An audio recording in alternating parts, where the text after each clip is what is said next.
all you need to know for hardware in the NHL, NBA, and MLB. And we bring you a special interview with MAAC Commissioner Rich Ensor regarding the men's basketball schedule and the future of spring sports. Buckle up for the most action-packed 30 minutes of your week. Sports Paws starts now. Take over.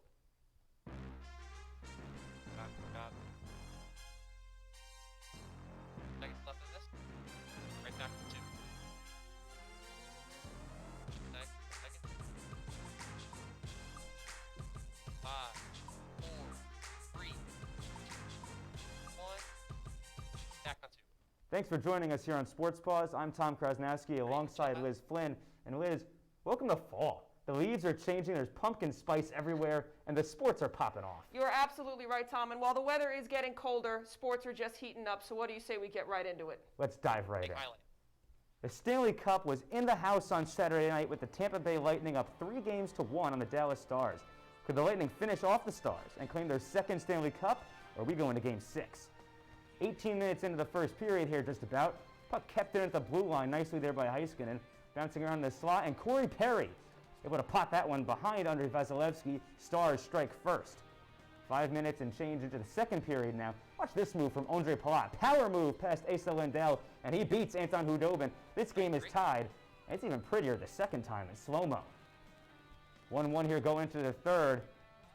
Braden Point doubles back, rips it to the point, and Mikhail Sergachev, the icebreaker, off the post. It's the goalie's best friend until it isn't. Stars to their last legs.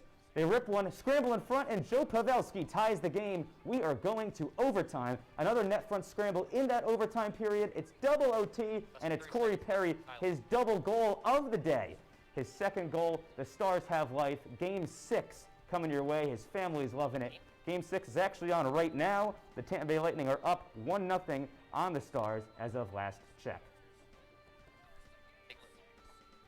Taking it to the field now for Sunday Night Football, where the Green Bay Packers took on the New Orleans Saints. Sunday Night Football brings us 2 top NFC teams and 2 future Hall of Fame quarterbacks. Let's get it going now. Take it to the first quarter. Drew Brees hands it off to Alvin Kamara, who finds the hole, cuts it to the outside, and takes it down all the way to the 18-yard line. What a run there from Kamara. Now Drew Brees is in the red zone, and you know what? Why not give it to the guy who got you there? Alvin Kamara takes it in for 6, and we have a touchdown for the Saints.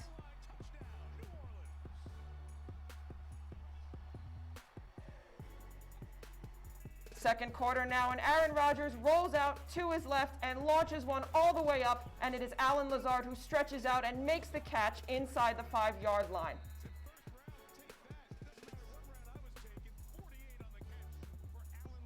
Taking it to second and goal now, Aaron Rodgers is going to roll out and find Lazard once again, and this time it's for the touchdown. Packers tied at 7, and this game, as we can see, is anything but dull. Lots more scoring left in this one, though. This time it is Drew Brees putting it up for Emmanuel Sanders as he goes up and gets it. Saints take the lead now 17-13. And Tom, we're going to see here in a second that Aaron Rodgers is not too happy about that. So what do you think he's going to do now on the next play? He's going to take it and throw it to no one else but big man Mercedes Lewis, who's going to catch it and head right in for the touchdown. Packers lead again, 27-20. Less than 1 minute in the third quarter now. Drew Brees is scanning the field and dumps it off to Alvin Kamara once again, who makes a man miss, stays on his feet, shakes off defender after defender. Now he's got blockers out front, and Alvin Kamara cuts it to the inside, the 10, the 5, and we have another touchdown for the Saints. Like a snow angel. Snow angel, nonetheless. 2 minutes left now. Packers from the 1-yard line. Rodgers rolls out and finds a wide open Robert Tonyan for the touchdown. And he's pretty happy about that. May not show it. Looks pretty happy to me. Saints line up now for the onside kick. One last shot, but the ball will not go 10 yards. And the Packers are going to hold on to beat the Saints 37-30. Great showdown from 2 of the top teams in the NFC. And now the Packers have a 3-0 lead in the season. That was one of the best games of Sunday, but another one too. 2 high-flying offenses square off the Pacific Northwest on Sunday afternoon. Dak Prescott's Cowboys, Russell Wilson's Seahawks. It was the Seahawks who came out on top.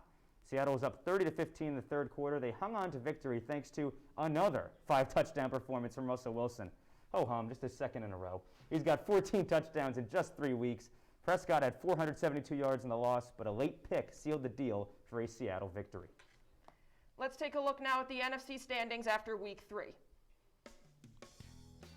You see here now, Tom, the Seahawks, Bears, and Packers are the only 3 teams undefeated so far this season, while almost all other teams are 2-1. The one exception is the Carolina Panthers, who are 1-2 on the season so far. From the NFC to the AFC, and some standings that could look quite different after tonight's Chiefs-Ravens game is over. Ravens and Chiefs fighting for that #1 seed right now on Monday Night Football.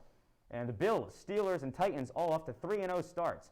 Vegas Raiders, Indianapolis Colts, Cleveland Browns, and New England Patriots are all in the hunt for those last few spots with equal 2-1 records. We are now joined by Jack Main to talk a little bit more about the NFL season. Jack, how are you doing tonight? Doing great, Liz.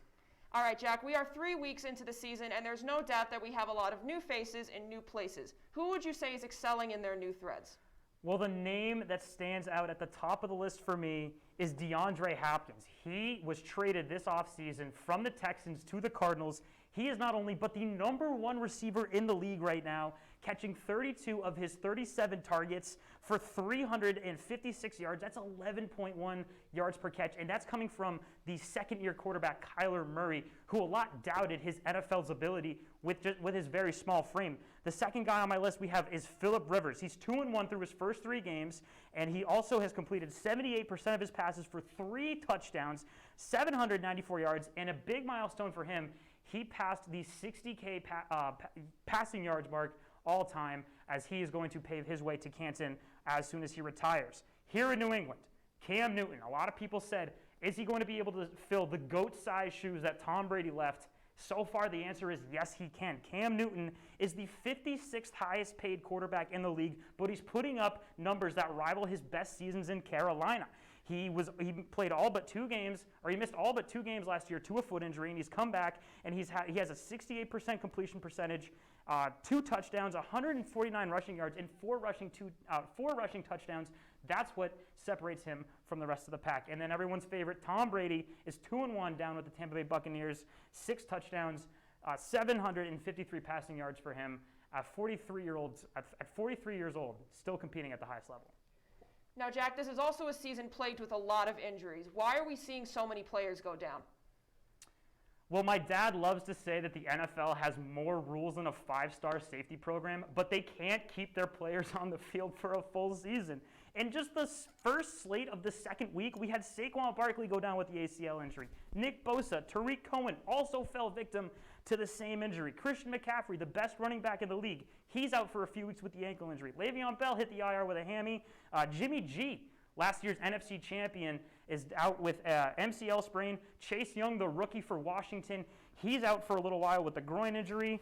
And that's just to start. There are many more that I could go on. And a lot of people want to blame this on the fact that there was no preseason. These guys didn't have time to prepare for the big hits.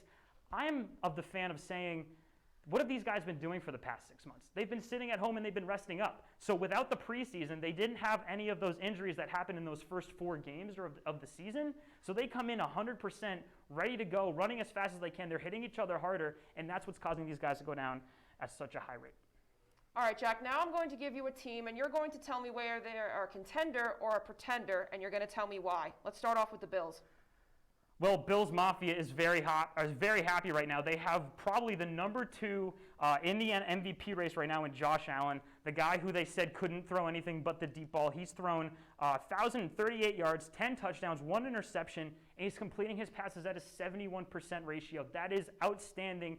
Definitely #2 in the MVP race right now to Russell Wilson. He finally has those deep threats in Stephon Diggs and Josh Brown. The Bills have 4 wide receivers in the top 15 in yards per catch in the AFC. That's absolutely crazy. Josh Allen finally has the guys around him to be able to compete for the AFC title, especially with the Patriots possibly out of the way.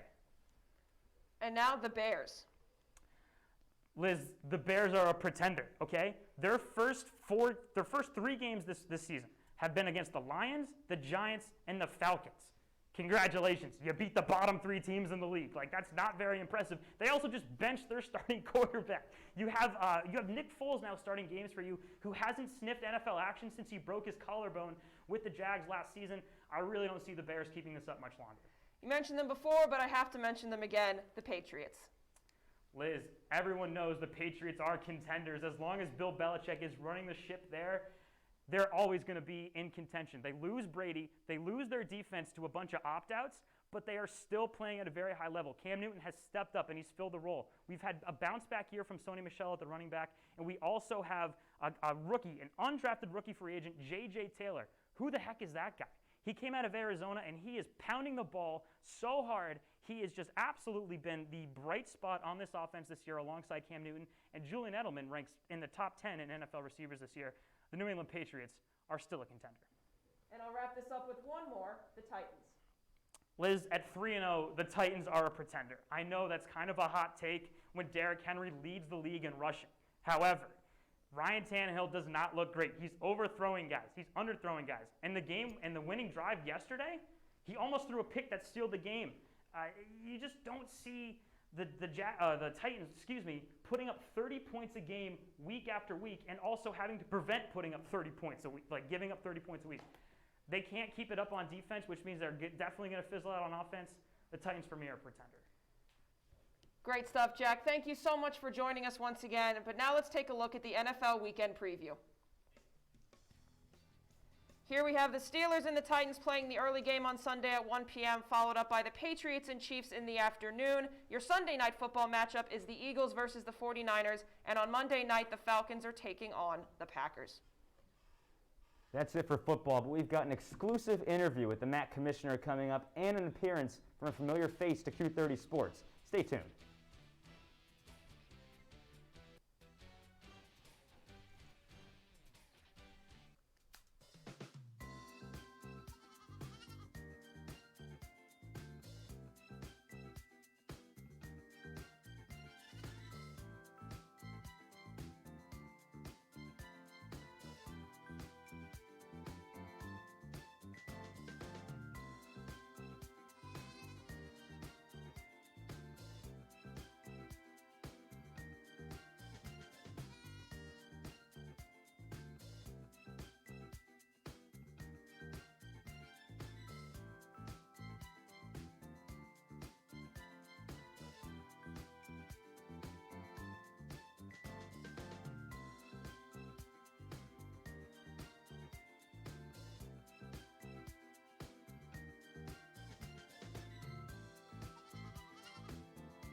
There are amazing things to discover in the forest. Toothless, time to go! What you picking up on, bud? It's a whole hidden world of wonders. And the perfect place to spend time with family. What better place to let your imagination soar? Experience nature and create a memory you can share. Visit discovertheforest.org to find a forest or park near you. Welcome back to Sports Paws. Rejoice, Quinnipiac sports fans, because MAAC Hoop is coming back. The MAAC was the first conference to reveal its schedule for the upcoming season. Let's see how the Bobcats slate looks. The men's team will open its conference schedule at home on December 8th versus Manhattan. The second game on the slate is against Rick Pitino's Iona Gales, and a New Year's matchup with Ryder rounds out some of the top season highlights. The season will wrap up on March 9th against Marist before the tournament in Atlantic City. Q30 Sports Director Jacob Resnick caught up with MAAC Commissioner Rich Ensor to discuss the return of Quinnipiac sports. So obviously over the summer, there was kind of, no one really knew kind of when we would get through the situation that was going on. There were quite a few announcements from the league office. There were a few announcements of plans, and eventually there was a plan to play this fall. I was just wondering if you could take me through those conversations that led you to have a plan to play in the fall, and how confident were you that those plans were going to be sufficient? We are realistic that the pandemic is certainly ongoing. We thought we could build a framework for championship competition that could be done in a safe environment. Unfortunately, the ability of the medical community to provide both adequate testing and quick enough turnaround on testing to allow you to do that type of activity just wasn't materializing as we got later into the summer. So again, I think as far as MAAC operations, we could have pulled it off if we had had the right supplies and equipment and testing available, and it just wasn't. There was a commitment to make best efforts to run some level of spring competition for the fall sports, and that's a process that's just started to get underway in terms of planning. You do bring up basketball, obviously. There was the NCAA announcement that those games could begin towards the end of November, and then you guys moved pretty quickly to release schedules officially. But how did that plan come together, and how do you envision the basketball season unfolding? We had the luxury of not being a conference that has to worry about football. The MAAC membership has really had the luxury of working on basketball throughout the course of the summer. Once the decision was made that there's going to be a maximum number of games of anywhere from 26 to 27, depending if you're in an MTE or not, we just got to it, frankly, and my staff really worked on that pretty much all summer and into September, and ultimately we were able to get this out. Once the NCAA firmed up and announced this, we were able to get ours out within 24 hours because we've been working on it concurrently with the NCAA. So it's just a matter of planning and leadership and getting it done, frankly. Thanks to Rich Ensor for sitting down doing the interview. From the college game to the pros, the Boston Celtics and Miami Heat faced off in Game 6 of the Eastern Conference Finals. Would the Heat be able to finish the job, or are we going to Game 7? Celtics' Jason Tatum sure hoping that it's the latter. Pick this one up, 14-12 Heat in the first quarter. Marcus Smart, 3-ball, that gives the Celtics the 1-point lead, 15-14 Boston. At 22-18 Heat, Jimmy Butler, reverse dime to Andre Iguodala, 3-ball, that's good. 25-18 Heat now on a connection from a couple of former Philadelphia 76ers. Now 42-40 Heat, and Butler, the recipient from a pass from Iguodala. Return to favor there. Heat up by 4. Take this one here to the third quarter. Heat up by 4 again, and Iguodala, he's hot from downtown. He was perfect from the floor, 15 points off the bench for the Heat. Now Heat up by 5, 1 minute left in the period. Jaylen Brown, layup and the foul. Now trim that lead down to just 2 points. Now we pick it up here in the fourth quarter, tied. Jaylen Brown with the steal. He's cruising in alone for the slam and the foul and an injury. Brown was hurt on the play. Did come back. He would be okay. 90-88 Celtics here early on in the fourth quarter. Celtics now holding by 1. A Bam Adebayo power dunk and hanging from the rim. Gives the Heat the lead in emphatic fashion. His bench loves it. Adebayo was 11 of 15 from the floor at 32 points. Duncan Robinson doing what he does best. 3-ball, splash, and the Heat up by 5. Now looking to ice this game here. Adebayo to Butler, wide open layup. Heat lead this one by 14. They go on to win it by 12 and go back to the NBA Finals for the first time since 2014. On the west side now, the Los Angeles Lakers had a chance to win their series against the Denver Nuggets. And that is exactly what happened. The Lakers beat the Nuggets 117-107. Los Angeles led in field goal percentage, rebounds, turnovers, and blocks. LeBron James had the most points of both teams with 38. This leaves us now with our completed NBA bracket. Let's take a look. Nuggets gave the Lakers a ride, as Liz said, but the Lakers advance in 5 games to the finals. They'll take on the Miami Heat, fresh off their 6-game victory over Boston. It's Miami's first trip to the finals since 2014, and the Lakers' first since 2010. Now let's take a look at the WNBA playoffs, where the Connecticut Sun and Las Vegas Aces are in the semifinals, with the Sun leading 2-1. That series is now tied up as the Aces won Game 4 by a score of 84-75. The Sun did lead in rebounds with 33 and in three-point percentage, but they could not come out with a win, and we'll see what happens with the next game.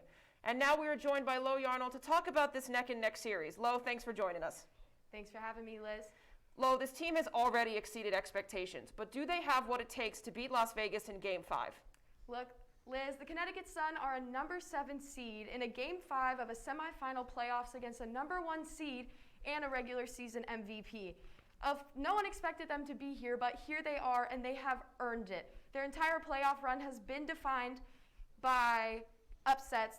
In the first round, they upset the number 6 seed. In the second round, they upset the number 2 seed, and they've already upset the number 1 seed twice. They've done it before. They can do it again. I think it just depends on what team comes out and really wants to win tomorrow night. Who are some of the standout players that have helped keep this team alive in the playoffs so far? So, of course, Connecticut Sun plays by a team, but there are 3 that I think stand out the most. Let's start off right, of course, with Alyssa Thomas. This woman has 2 torn labrums. She dislocated her shoulder in the second game, and she could care less. She is fierce. She is unstoppable. She wants to win. There's a reason why she was a top finisher for the Defensive Player of the Year. Secondly, we have DeWanna Bonner. She is a new addition to the Sun after spending 9 years with the Phoenix Mercury. She already has double-doubles in the 3rd and 4th game of the series. Her 6'4" frame helps her get rebounds. She has 40 rebounds in 4 playoff games. That is an insane number. And lastly, Jasmine Thomas. She is a major point contributor in the playoffs. She helped the Sun win Game 1 with 31 points. She keeps the ball moving. She's a threat to Las Vegas's defense. You can expect her to keep the buckets coming in Game 5. Lo, now let's talk about Game 5. What has to be done for the Sun to move on? So, listen, defense wins championships. Connecticut hasn't had any problem with scoring. When they get beat on the defensive end. When Asia Wilson gets going, the MVP of the regular season, she is unstoppable. The Suns' defense needs to figure out how to stop their momentum when they get going. The Connecticut Sun are trying to bring home their first WNBA title. If they keep their aggressive mentality, if they play clean defense, I don't see why they can't do that. But let's not take it from me. I got the chance to sit down with Connecticut Sun team reporter and Q30 alum Robyn Brown to hear what she has to say about her team's run in the playoffs so far.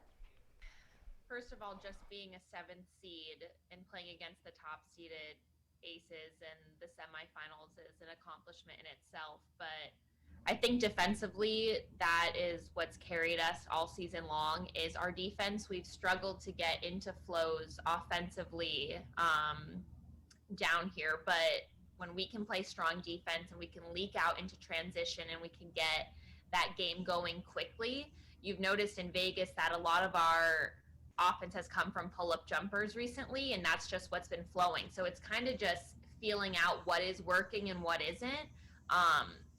But we hang our hats on the defensive end, the toughness, the tenacity, just the willingness to put your body out on the line. And clearly Alyssa Thomas has been the front and foremost example of that.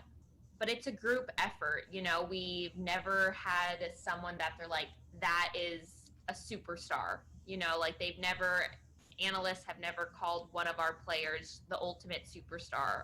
It's a team effort. So at the end of the day, it's them in unison getting it done together. It's incredible to watch because they're giving everything that they have on that defensive end. They take so much pride in guarding the ball and guarding their defender.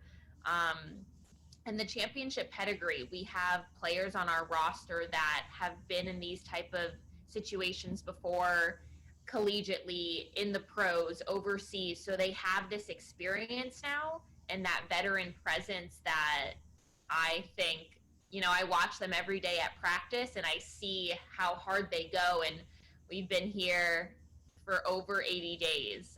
So just the repetition of watching their style of play and their effort every single day, it's deserving.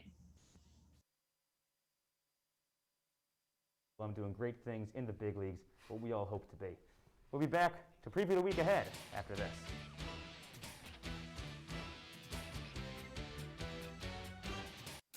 One in 3 adults has pre-diabetes. 1 in 3. That means it could be you, your favorite brother, your other brother, you, your football buddy, your football buddy,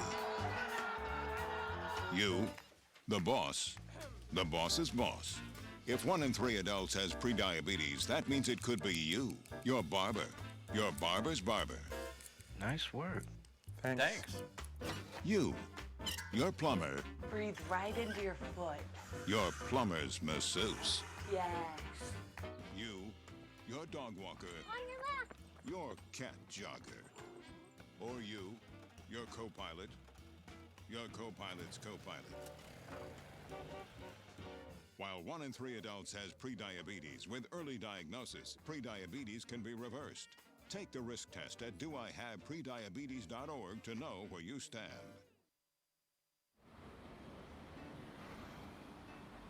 Hey, let's check out this park.